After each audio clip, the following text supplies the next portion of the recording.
네, 우리 자녀들이 찬양하고 연주하고 찬양팀 하는 거 있잖아요. 반주하고 싱어하고 하는 거에 있어서 그 욕심을 그 거룩한 욕심을 갖는 것도 굉장히 중요한 것 같아요. 나는 못해. 요즘에 그러잖아. 난 못해. 안 해. 그러는데 나는 해볼게요. 부족하지만 해볼게요. 그것이 얼마나 좋은지 몰라요. 그거를 지켜보는 목사의 나의 마음도 이렇게 좋은데 우리 주님은 얼마나 좋을까요? 우리가 완벽하기 때문에 하나님께 연주하거나 노래하는 게 아니잖아요. 우리가 정말 있는 모습 그대로 그의 마음을 담아서 찬양하고 연주하고 할 때 하나님이 그 자리에 있는 것을 너무너무 좋아합니다. 수예배 때도 우리 악기팀들이 찬양팀들이 딱 차서 예배하는 것이 이제 틀이 딱 잡혀서 그런지 이번 한 주간 동안 찬양하는데 아주 너무나 좋은 시간이었습니다. 개척할 때 현이 윤희가 이 주일 예배 반주를 했는데 그때 중학생이었어요.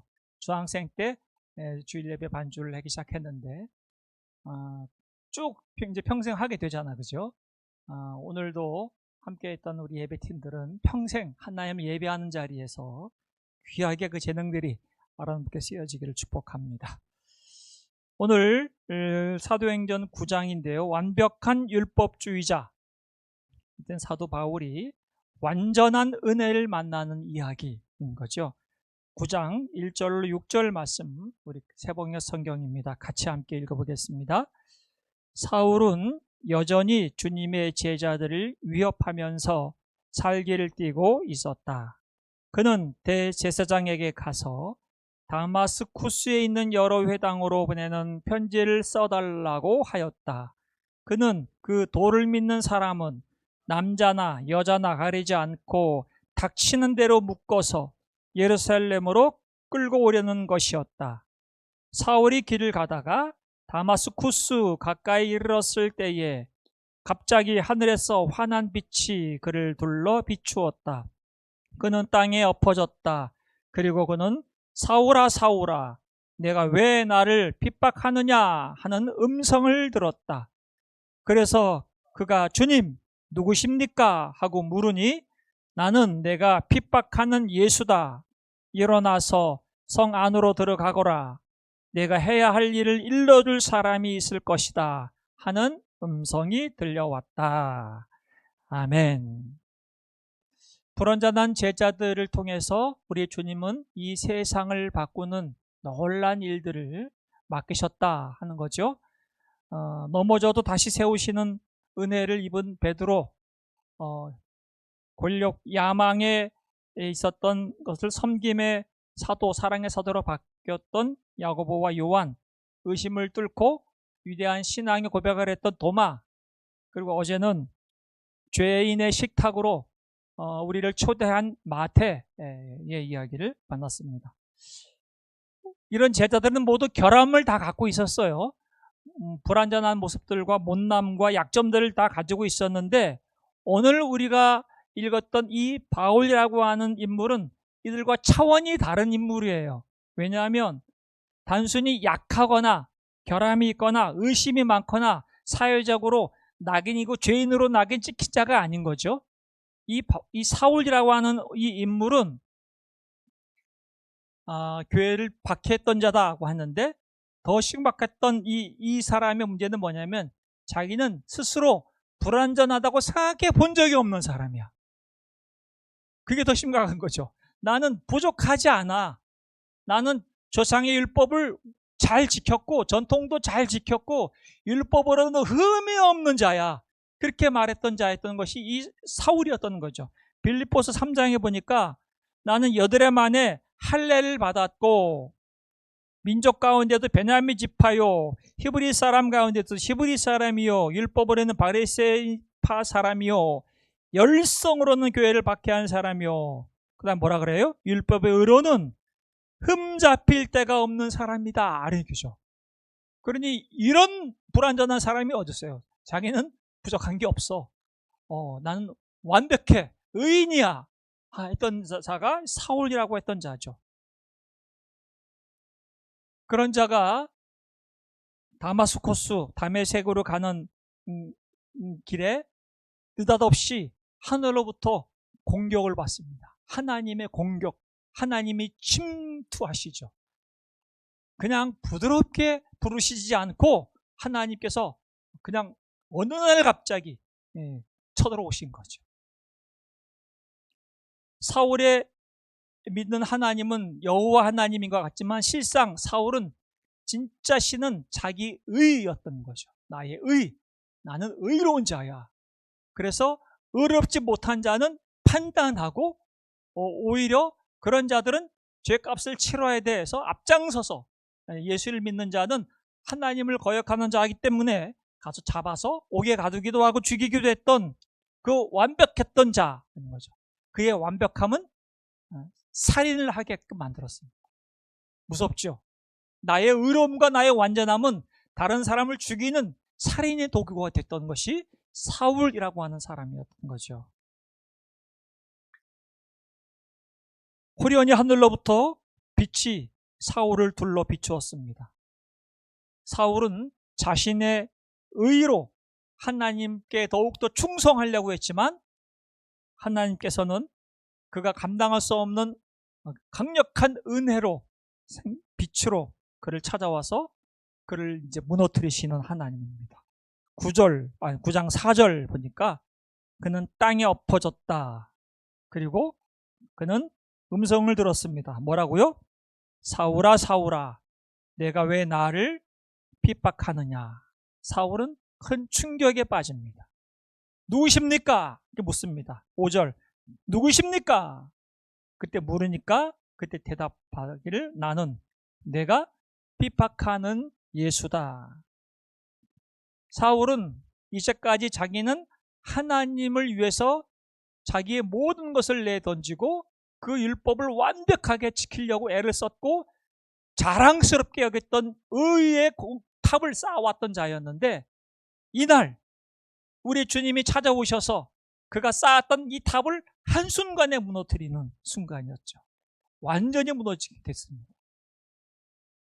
나름 하나님을 위해서 열심을 냈다고 했지만 실상 자기는 하나님을 박해했던 자구나 하는 것을 비로소 이때 깨닫게 되는 순간이었던 거죠. 나는 하나님을 위해 살았다고 했지만 실상 하나님을 대적했던 자였구나. 나는 완벽했다 했던 이 자부심이 나는 가장 잔인하고 악랄한 죄인이구나 하는 것을 이 자리에서 깨우치게 되는 순간이었던 거죠. 그는 눈이 멀었습니다. 8절 사울은 땅에서 일어나 눈을 떴으나 어떻게 돼요? 아무것도 볼 수가 없었다. 그는 육신의 눈이 멀었습니다.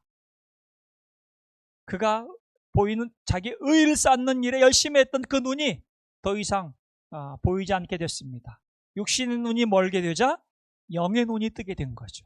주님이 보이게 되고 주님의 음성이 들리게 되고 하나님의 마음을 깨닫게 된 거죠. 복음은 신기하게도 우리가 생각했던 것보다 더 나쁜 사람이라는 것을 깨닫게 되는 게 복음입니다. 하나님께 나오면 넌 괜찮은 사람이야. 이것은 하나님께서 우리를 그리스도 안에서 새롭게 빚어주는 모습이지만 실상 하나님 앞에 서기만 하면 진짜 복음은 나 자신을 바라볼 때 내가 생각했던 것보다 더 못난 놈이구나. 이렇게 내가 못났구나 하는 것을 깨닫게 되는 것이 복음의 출발점인 거죠. 왜? 그 깨닫는 순간 내가 생각하고 상상한 것보다 더 어마어마한 하나님의 은혜와 사랑이 나를 덮고 있다는 것을 비로소 거기서 경험하기 때문에 그런 거죠. 이게 복음의 역설인 겁니다. 나는 정말 철저하게 나쁜 악랄한 죄인이구나 를 깨닫는 동시에 나는 하나님의 큰 사랑을 받는 존재라는 것을 비로소 거기서 발견하게 되는 거죠.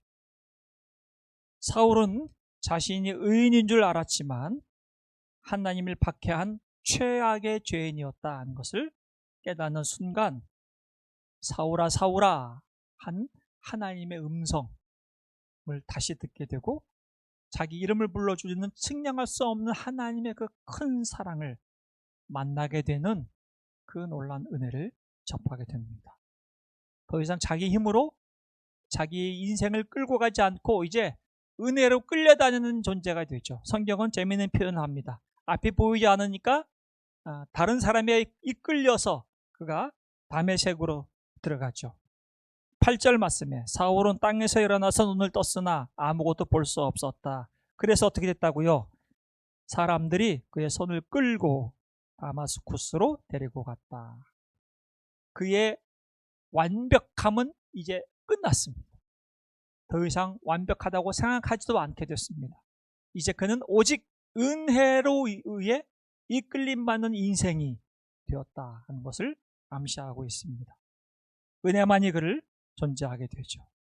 이 사건이 얼마나 그에게 충격적이었냐면 평생 이 다마스쿠스에서 자기의 의를 쌓고 나는 완벽한 자야 자부했던 이 자신이 예수님을 만나서 무너졌고 완전히 180도 인생이 바뀐 것을 그는 이렇게 고백합니다. 디모데전서 1장 15절 그리스도 예수께서 죄인을 구원하시려고 세상에 오셨다고 하는 이 말씀은 믿음직하고 모든 사람이 받아들일 만한 말씀입니다.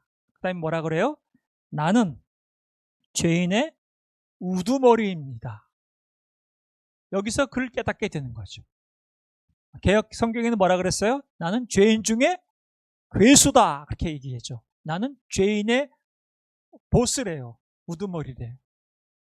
이것은 주님 앞에 나 자신을 정직하게 보게 될 때 비로소 깨닫게 되는 것이죠. 그 전까지는 사울은 완벽한 자였어요. 그래서 늘 흠투성이는 자들을 판단하고 재판하고 잡아서 가두는 일을 했단 말이죠. 자기가 하나님이었어요. 자기의 의를 드러내는 일에 자랑했단 말이죠. 그런데 주님을 만나고 보니까 나 같은 죄인이 없는 거죠. 죄인 중에 가장 우두머리 같은 자라는 것을 비로소 깨닫게 되죠. 우리가 한 주간 동안 기도회 하면서 우리의 제자들의 불완전한 모습들을 다 살펴보면서 결론을 내는 말씀이 바울의 고백을 했으면 좋겠습니다. 주님은 우리의 불완전한 모습, 있는 모습 그대로를 보시고 부르시고 그런 우리의 불완전하고 약한 모습들을 가지고 주께서 새롭게 빚으셔서 바른 방향으로 하나님의 나라를 이렇게 세우는 일로 많은 자들을 사랑하고 구원하는 일로 쓰임받게 하신다는 것을 보게 되는 거죠. 그래서 바울이 어떻게 고백하는가? 16절 말씀해 보세요. 그러나 하나님께서 죄인의 우두머리 있는 나에게 어떻게 했다고? 자비를 베푸셨습니다. 그 뜻은 그리스도 예수께서 끝없이 참아주심의 한 사례를 먼저 누구에게? 나에게 드러내 보이심으로써 앞으로 예수를 믿고 영생을 얻으려고 하는 사람들의 본보기로 삼으시려는 것입니다. 이게 바울의 고백이에요. 나같이 죄인의 우두머리 같은 존재를 주님이 찾아오셔서 은혜로 나를 부르시고 자비를 베푸신 이유는 나와 같이 연약한 자, 나와 같이 오만하고 자만하고 결함이 투성인 자들, 죄인들을 주께서 값없이 부르시는 좋은 모델, 본이 되기 위함이었다는 거죠. 나를 보고 어느 누구도 이에 하나님께서 부르지 않을 자가 없음을 말씀하고 있는 거죠. 나처럼 완벽한 율법주의자도 주께서 나 부르셨다. 나처럼 교회를 박해한 죄인의 우두머리도 주께서 부르셨다. 나 같은 죄인의 우두머리도 하나님의 긍휼을 입었다면 이 세상에 하나님의 은혜를 받지 못할 자가 누가 있겠는가? 나를 봐라 하는 모델이 되는 거죠. 그래서 오늘 이 자리에 있는 여러분과 저는 바울처럼 그런 모델이 되어야 돼요. 나는 똑똑해서 예수 믿는 거야. 나는 하나님이 어디에 좋은 데 쓰려고 나를 부르셨어. 나는 재능도 많고 똑똑하고 내가 뭘 하면 확실하게 해. 하나님은 나를 필요로 하셔. 그래서 나를 부른 거야. 그렇게 생각하시면 오늘 이 복음과 다른 길로 가는 거예요. 우리는 다른 사람들 앞에 어떤 간증을 하냐면 바울과 똑같은 고백을 해야 돼요. 나는 정말 허물투성이고 부족하고 불완전하고 심지어 교회를 박해했던 죄인의 우두머리 같은 자였지만 하나님의 긍휼로 내가 하나님의 자녀가 되었고 많은 자들을 사랑할 수 있는 사랑의 삶을 살 수 있게 된 것은 이제 당신도 하나님께서 그렇게 부르시려고 하시는 겁니다. 그런 간증을 우리가 할 수 있어야겠죠. 그러니 당신도 하나님께서 사랑하십니다. 나 같은 자가 무슨 자격이 있나요? 아닙니다. 더더욱 사랑하십니다. 그렇게 얘기해야죠. 베드로와 야고보, 요한, 도마, 마태, 그리고 오늘은 바울을 우리가 쭉 살펴봤습니다. 모두 다 약하죠. 다 허물을 갖고 있고 다 불완전한 제자들의 모습이었지만 우리 주님은 그 불완함들을 다 잘라내시거나 버리시지 않으시고 그것을 주께서 멋지게 방향을 바꾸신 거죠. 주와 함께 주께서 그 일을 하실 때 우리의 인격적으로도 시간이 오래 걸릴 수 있겠지만 우리와 함께 합력하여 선을 이루시는 일에 멋지게 바꾸시는 이 모습을 보게 되면 우리의 인생도 기대가 되는 겁니다. 주님, 저 역시 이런 약함이 있지만 이 약함이 하나님의 손에서 아름답고 보석과 같이 빛나는 것으로 변형되고 변화되어서 정말 아름다운 곳에 쓰여지기를 제가 이제 기대하고 기도하겠습니다. 한 마음을 우리가 가져봅니다. 복음은 우리가 완벽해서 주님이 오신 것이 아니라 우리가 무너진 자리, 연약한 자리에 찾아오셨다고 하는 것이 우리 기독교의 복음이라는 것을 기억하시고 우리의 삶에 때로는 나의 허물과 넘어짐이 드러날 때마다 거기서 주저앉고 낙심하지 마시고 거기서 누구를 찾으라? 우리 주님을 찾으시면 됩니다. 우리 주님을 찾고 주 앞에 나아가서 우리도 정직하게 나의 생각을 아뢰고 내 뜻을 주께 고백하고 주님께서 나를 이끌어 주시기를 기대하는 마음으로 나아간다면 우리의 넘어짐이 결코 넘어짐 실패로 끝나지 않는 것을 우리 제자들의 모습을 통해서 다시 한번 확인하게 됩니다. 오늘 이렇게 기도 제목을 적어봤습니다. 세 가지를 적어봤는데 한번 같이 읽어보겠습니다. 나의 완벽함이 아닌 오직 은혜가 필요함을 깨닫고 스스로 의롭다 여기는 교만에서 돌이키게 하소서. 나의 자아가 깨어지는 그 자리에 주님의 압도적인 은혜가 임하여 온전히 주님께만 의존하는 사람으로 빚어주소서. 나의 가장 큰 불완전함을 은혜의 본으로 삼아사 나의 약함이 하나님의 완전하심을 증거하는 복음의 통로가 되게 하소서. 이 귀한 생애가 되기를 축복합니다. 같이 기도하고 개인적으로 기도하시다가 돌아가시면 되겠습니다. 아버지 하나님,